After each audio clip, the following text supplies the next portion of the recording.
बिस्मिल्लाहिर्रहमानिर्रहीम, अस्सलाम वालेकुम नाजरीन। मैं हूं बाबर हयात और आप देख रहे हैं 24/7 उर्दू न्यूज़ पर बाबर हयात शो। नाजरीन, पाकिस्तान और इंडिया के बड़े मैच से पहले पाकिस्तान टीम से बुरी खबरें आ रही हैं और ऐसी खबरें आ रही हैं जो नहीं आनी चाहिए, जिनके बारे में हम एक्सपेक्ट नहीं कर सकते थे, लेकिन आ रही हैं और वो ख़बरें अब मज़ीद क्लियर होकर आ रही हैं। मैंने आपको पता गुज़िश्ता रात एक वीडियो की थी कि टीम के अंदर लड़ाई के हवाले से, इख्तलाफात के हवाले से, बाबर आजम के रवैये के हवाले से, और फिर गैरी कर्स्टन जो हैं उन्होंने खामोशी तोड़ी है और उन्होंने भी अपनी इस जिसको आप कहते हैं ना कैथारसिस किया है, उन्होंने बरसे हैं वो भी टीम के ऊपर। और अब मज़ीद खौफनाक किस्म के इंकशाफात सामने आ रहे हैं। पाकिस्तान टीम में बाकायदा दड़े बंदियों के हवाले से इंकशाफात सामने आ रहे हैं और ये मैं नहीं बात कर रहा, बड़ी ऑथेंटिक इस हवाले से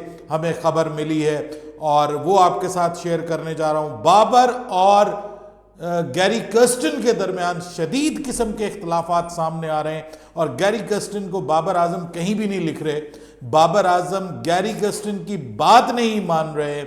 क्या असल कहानी है, मैच के अंदर से कुछ चीज़ें लेकर के आपके साथ शेयर करूंगा जिससे आपको अंदाज़ा होगा कि बाबर ने जो बात कही थी कि मुझे किसी मशवरे की ज़रूरत नहीं है। मैंने कल रात प्रोग्राम में ये कहा था कि मुझे डाउट है कि ये शायद उन्होंने ऑब्वियसली ऐसा लगता था कि कोच को ये कहा हो, लेकिन कंफर्म नहीं था। लेकिन अब कंफर्म होता जा रहा है कि ये मामला बाबर और गैरी कर्स्टन के दरमियान हुए हैं। बड़ी बुरी खबर है, लेकिन उसके साथ ही हमें चलना है ऑब्वियसली। और क्या पाकिस्तान टीम में अब ये सब चीज़ें ख़त्म हो सकती हैं? ये ख़त्म करने के लिए chairman Pakistan cricket board Mohsin Naqvi America पहुंच चुके हैं। वो क्या करते हैं पाकिस्तान टीम के साथ, अब ये देखना है। और इंडिया वर्सेस पाकिस्तान मैच से पहले क्या पाकिस्तान टीम संभलेगी या और टूटेगी और बिखरेगी, अब इसके ऊपर कड़े सवालात उठ रहे हैं। लेकिन उससे पहले हम बात करेंगे, भाई लोगों का गम देखा तो मैं अपना गम भूल गया, वो लाइन याद आ गई कि आज अफगानिस्तान ने क्या कमाल कर दिया भाई। अफगानी शेरों ने कीवीज के परखचे उड़ा के रख दिए हैं और इतना बड़ा जिसको आप कहते हैं कि एक डिबैकल हुआ, एक डिफीट दी है, इसको मैं अब अपसेट नहीं कहता क्योंकि अफगानिस्तान की टीम अब एक प्रॉपर T20 टीम है, बल्कि उसको तो जनाब टॉप सेमीफाइनलिस्ट टीमों में शामिल किया था ब्रायन लारा ने, ग्रेट ब्रायन लारा ने, और लोग हैरान रह रहे थे कि अफगानिस्तान को कैसे शामिल कर लिया। तो भाई अब अफगानिस्तान एक प्रॉपर टीम है और उन्होंने प्रूव करके दिखाया। दूसरी जानिब बांग्लादेश ने श्रीलंका को शिकस्त दे दी है। कुछ इस पर बात करेंगे तफसील के साथ, लेकिन आगे बढ़ने से पहले आपसे गुजारिश कि अगर आप हमारे नए व्यूअर हैं तो प्लीज़ हमारे इस चैनल को जल्दी से कर दीजिएगा सब्सक्राइब और बेल आइकन को पुश करना मत भूलिएगा। मुझे फॉलो कीजिए इंस्टाग्राम पे @बाबर हयात शो और हमारे पेज को फेसबुक पर लाइक कर लीजिएगा। तो अपनी टीम के मसाइल डिस्कस करने से पहले ज़रा खुशियों की खबर पे बात करते हैं। अफगानिस्तान के क्रिकेट फैंस के लिए बहुत बड़ी खबर है, बहुत बड़ी खबर। दूसरा लगातार मैच वो जीते हैं T20 वर्ल्ड कप 2024 का और इस बार उन्होंने बड़ा शिकार किया है। पिछले T20 वर्ल्ड कप के फाइनलिस्ट को जहां अमेरिका ने शिकस्त दी, वहां पिछले T20 वर्ल्ड कप के सेमीफाइनलिस्ट को, जी हां न्यूजीलैंड को, जिसको हमने हराया था पिछले वर्ल्ड कप में सेमीफाइनल में, आज उस न्यूजीलैंड टीम को बदतरीन शिकस्त दी है अफगानिस्तान ने। बदतरीन शिकस्त। देखिए 159 बना के जब आप अगली टीम को सिर्फ 75 रन पे आउट कर देते हैं तो इसका मतलब यह है कि आपने तो उनकी कमर तोड़ के रख दी है, उनकी बैटिंग को तहस नहस करके रख दिया है। और ये काम किया है पहले बल्लेबाजी में रहमानुल्लाह गुरबाज ने, जिन्होंने 80 रन्स की अनबिलीवेबल इनिंग्स खेली उस पिच के ऊपर, कि जिस पिच के ऊपर तगड़ी न्यूजीलैंड की टीम सिर्फ 75 रन्स बनाकर आउट हो गई। और उसमें खास कमाल फजले हक फारूकी, पिछले मैच में 5 विकेटें लेने वाले फजले हक फारूकी रुक नहीं रहे, उन्होंने इस मैच में भी 4 विकेटें हासिल की और लेफ्ट आर्म स्पिन नहीं बल्कि लेफ्ट हैंड फास्ट बॉलिंग के साथ, लेफ्ट आर्म फास्ट बॉलिंग के साथ उन्होंने कमाल किया और जो पहली विकेट उन्होंने सीधा स्ट्रेट यॉर्कर मार के ली, दिल खुश हो गया। ये काम तो हमारे बॉलर किया करते थे, लेकिन अब ये अफगानिस्तान के फजले हक फारूकी कर रहे हैं। 4 विकेटें इस मैच में उन्होंने हासिल की और इसके अलावा राशिद करामाती खान जिनको कहा जाता है, राशिद खान, क्या कमाल की बॉलिंग की आज, उन्होंने भी 4 विकेटें हासिल की। सो जो अफगानिस्तान की बॉलिंग है सर, उसने परेशान कर दिया और पहले तो सिर्फ स्पिनर्स के हवाले से इस टीम को माना जाता था। तो हो जाइए बाकी टीमें खबरदार, ये जरूरी नहीं है कि इस ग्रुप से वेस्ट इंडीज और न्यूजीलैंड की टीम ही ऊपर आए। ये ग्रुप भी अब क्वाइट ओपन है, इन तीनों टीमों में से कोई भी 2 टीमें ऊपर आ सकती हैं और मुझे तो अब लग रहा है कि Afghanistan is a big threat to the world cup. और इसमें अब अफगानिस्तान अगर दूसरे नंबर पे इस ग्रुप में पहुंचती है और पहले नंबर पे पहुंचती है या दूसरे नंबर पे पहुंचती है, तो इस सूरत में आपको पता है कि पाकिस्तान और इंडिया की टीमों के दरमियान भी के मैचेस भी हो सकते हैं इनके खिलाफ सुपर 8 में, बट उसके लिए पाकिस्तान को पहले सुपर 8 में पहुंचना पड़ेगा। पाकिस्तान को पहले सुपर 8 में पहुंचना पड़ेगा। दूसरी जानिब बांग्लादेश ने लड़खड़ाती हुई श्रीलंका की टीम को एक और झटका दिया है। 2 लगातार शिकस्त श्रीलंका की टीम को, और बांग्लादेश की टीम जो कि टूटी हुई थी, जो कि बुरे हालात में थी, जिसको अमेरिका ने शिकस्त दी थी 2 मैचेस में, उसने अपने वर्ल्ड कप कैंपेन का आगाज due to extraordinary bowling, जब 126-27 बना के आप उसको जो है वो बचा लेते हैं, डिफेंड कर लेते हैं और बिल्कुल आखिर में आप वो मैच जीतते हैं, तो भाइयों फिर कमाल हो जाता है। मैं कहता हूं जबरदस्त किस्म का आज वो मैच भी हमें देखने को मिला। बांग्लादेश ने श्रीलंका को शिकस्त दी, वो इतना बड़ा जिसको आप कहते हैं कि हैरानकुन नहीं था। ये तो बहुत हैरानकुन होगा दुनिया क्रिकेट के लिए कि अफगानिस्तान ने न्यूजीलैंड को उड़ा दिया है और न्यूजीलैंड की यूनिफॉर्म भी चेंज थी और उनकी किस्मत भी बदल गई। और अफगानी शेरों, मुबारक हो आपको, कमाल कर दिया, दिल खुश कर दिया आपने बताया कि क्रिकेट किस तरह खेली जाती है। अब अगला दौर मुझे तो लगता है कि अफगानिस्तान का होने जा रहा है, क्योंकि हमारी क्रिकेट तो अब लड़ाई झगड़ों में आके फंस गई है। और लड़ाई झगड़े बताऊं कैसे, ये मैं नहीं बता रहा आपको, ये पाकिस्तान के साबिक चेयरमैन नजम सेठी बता रहे हैं कि पाकिस्तान टीम में 2 धड़े इस वक्त, कंफर्म 2 धड़े हैं इस वक्त पाकिस्तान टीम में। और एक धड़ा जो है वो शाहीन शाह अफरीदी को सपोर्ट कर रहा है, जो 4-5 प्लेयर्स पर मुश्तमिल है और वो पख्तून प्लेयर है। इस पे उन्होंने बाकायदा कहा कि वो पख्तून प्लेयर है और उनमें अपनी वो पख्तून यूनिटी भी है, प्लस उनके एक साथी के साथ जो ज्यादती की गई है उसको अभी तक फरामोश नहीं किया गया। दूसरी जानिब बाबर आजम के साथ भी 3-4 प्लेयर्स ऐसे हैं जो बाबर आजम को सपोर्ट कर रहे हैं। और फिर उन्होंने ये कहा कि पाकिस्तान टीम के मौजूदा हालात में जो आजम खान को, उन्होंने नाम लिए बगैर बात की है कि आजम खान को जो बार बार मौका दिया जा रहा है, जो एक सफारशी प्लेयर पाकिस्तान टीम के अंदर है, उस टीम की वजह से भी पाकिस्तान टीम के अंदर टेंशन है कि जिसका हक है आप उसको मौका नहीं दे रहे और जिसका हक नहीं है आप उसको बार बार मौका दे रहे हैं, डिजर्विंग प्लेयर्स को मौका नहीं मिल रहा। ये तो पाकिस्तान के टीम के अंदर एक धड़ेबंदी है जो चल रही है मुस्तकिल, और ये धड़ेबंदी अब उन्होंने कहा है कि फौरी तौर पर ख़त्म नहीं हो सकती। इसके लिए आपको सेक्रीफाई करना पड़ेगा उन प्लेयर को कि जो इस धड़ेबंदी का शाखसाना है। आपको तगड़ा फैसला लेना पड़ेगा और वो वर्ल्ड कप के अंदर तो हो नहीं सकता, वो वर्ल्ड कप के बाहर होगा। आपको उन 2-3 प्लेयर्स को टीम से निकालना पड़ेगा, उनको फारिग करना पड़ेगा टीम से, और उसके बाद एक नई टीम डेवलप करनी पड़ेगी। और फिर उस टीम में जो एक नई टीम डेवलप होगी, क्या उसमें शाहीन शाह अफरीदी नहीं होंगे, क्या उसमें बाबर आजम नहीं होंगे, क्या उसमें इमाद वसीम नहीं होंगे। इमाद वसीम तो वैसे भी आपको पता है कि वर्ल्ड कप तक आए थे, इसी तरह आमिर भी जो देख रहे हैं अपने हालात जो उनके साथ किया जा रहा है, गेम खेली जा रही है उनके साथ, वो भी आगे जाके आपको बताता हूँ। उनके साथ क्या गेम खेली जा रही है वो भी आपको बताता हूँ। वो सारे का सारा ड्रामा जो है, सीन जो है, वो तो आपके सामने आ जाएगा। लेकिन आमिर भी छोड़ जाएंगे और मोस्ट प्रोबेबली इमाद भी छोड़ जाएंगे, तो बाबर और इनको शाहीन को क्या बाहर करके और नया कप्तान बना के मोस्ट प्रोबेबली मोहम्मद रिजवान, और क्या नई टीम तश्कील दी जाएगी, क्या ऐसा किया जा सकता है? ये इसके बहुत सारे चांसेस मौजूद हैं।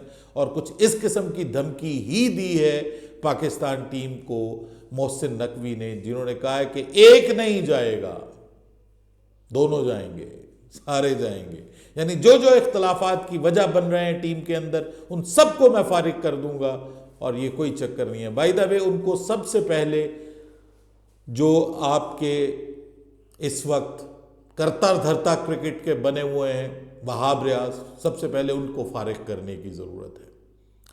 सबसे पहले वहाब रियाज इस सारे मामले के जिम्मेदार हैं, जिन्होंने पुअर टीम सिलेक्शन की है। मैं कल सुन रहा था, मुझे वो हमारे लियाकत भाई है, उन्होंने मुझे एक वीडियो भेजी जिसमें जनाब मिसबा उल हक ये बात कर रहे हैं कि पाकिस्तान के पास एक प्रॉपर स्पिनर होना चाहिए था, उसामा मीर को क्यों नहीं लेके गए? आप थके हुए स्पिनर को लेके गए हैं जो कि आउट ऑफ फॉर्म है, आउट ऑफ टच है, ना वो बैटिंग में उस तरह से परफॉर्म कर रहा है, प्रॉपर बैटर नहीं है, प्रॉपर स्पिनर नहीं है, आप उसको लेकर के गए। हम टॉकिंग अबाउट शादाब खान। फिर उन्होंने कहा कि आपके पास फास्ट बॉलिंग ऑलराउंडर नहीं है और उसकी बहुत बड़ी पाकिस्तान को कीमत चुकानी पड़ेगी इस T20 वर्ल्ड कप में, और वो है आमिर जमाल। आमिर जमाल टीम का हिस्सा नहीं है। उसके बाद आपने मिडिल ऑर्डर का कोई रिप्लेसमेंट नहीं रखा। अब आपको अगर किसी को बीच में लेके आना है तो आपको बैटिंग ऑर्डर चेंज करना पड़ेगा, और आप ना सलमान अली आगा को लेकर के आए, ना आप इरफान खान नियाजी को लेके आए। दोनों डिजर्व करते थे कि वो पाकिस्तान टीम का हिस्सा हो। मुझे लोग कहते हैं 18 लोग तो नहीं ला सकते। भाई, फास्ट बॉलर्स का जो आपने एक पूरा का पूरा ग्रुप बनाया हुआ है, आप ना लाते ना उसको, फास्ट बॉलर के इस ग्रुप को, पूरे का पूरे को। आप 4 फास्ट बॉलर्स लाते, एक आजम खान ड्रॉप करते, उधर से आप एक जो है वो फास्ट बॉलर ड्रॉप करते, तो आप बताएं मुझे 2 प्लेयर्स आ सकते थे या नहीं आ सकते थे? बताएं मुझे, आ सकते थे ना?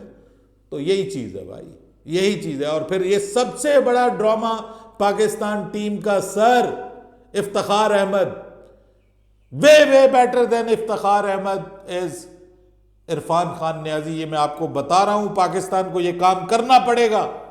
इरफान खान नियाजी को इस नंबर पे इफ्तिखार अहमद की जगह लेके आना पड़ेगा। इफ्तिखार अहमद का ड्रामा भी पाश पाश होने वाला है, खुलने वाला है। लेकिन उससे पहले बड़ा ड्रामा आपको मैं बताने जा रहा हूं। टीम के अंदर धड़ेबंदियां तो हैं।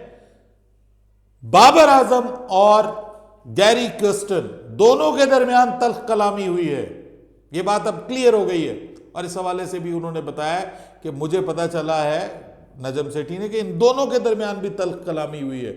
और उन्होंने बाबर आजम को बाकायदा कहा है कि आप मेरा जो गेम प्लान है उसको इंप्लीमेंट क्यों नहीं करते, जो हम डिस्कस करते हैं, जिस पे हम एग्री करते हैं, आप उस गेम प्लान को क्यों नहीं ट्राई करते?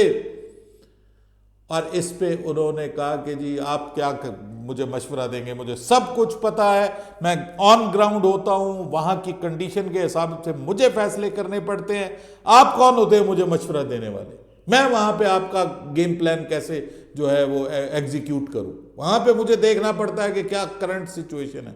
और अब आपको बताता हूं कि प्लान क्या हुआ था। प्लान ये हुआ था कि पाकिस्तान की जानिब से पावर प्ले में जो दूसरा ओवर करेगा वो नसीम शाह करेगा, और वो प्लान के मुताबिक होने जा रहा था। नसीम शाह रन अप में आ गए थे, लेकिन उस दौरान अचानक बाबर ने आमिर को भेजा कि आप दूसरा ओवर करेंगे, और ये एक प्लान है आमिर को बेइज्जत करने का कि उसको नई बॉल दो, क्योंकि वो नई बॉल से स्ट्रगल कर रहा है, उसको नई बॉल दो, और ताकि वो लोग उसको क्रिटिसाइज करें और उसको कहें कि ये पाकिस्तान मैच आमिर की वजह से हारा है।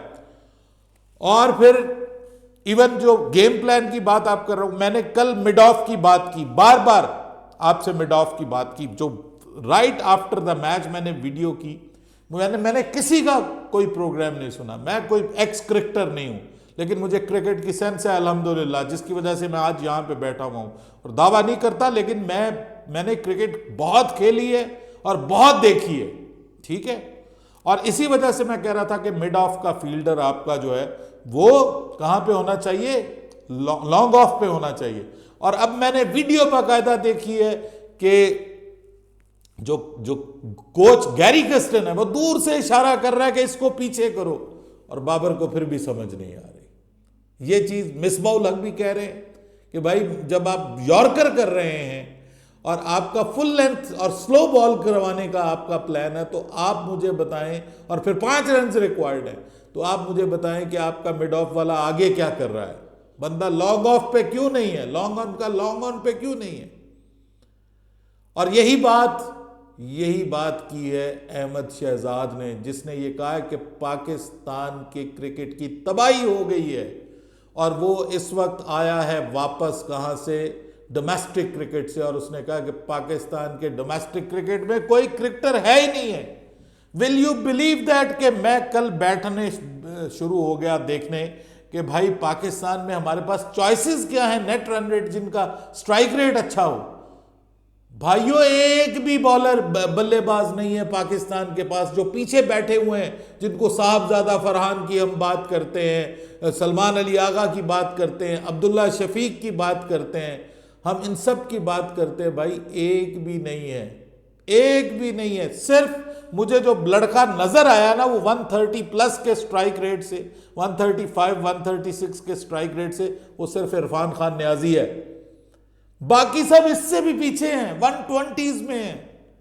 तो मुझे बताएं कि क्रिकेट कहां जा रही है। सत्यानाश हुआ है जो 6 टीमों वाला डिजाइन।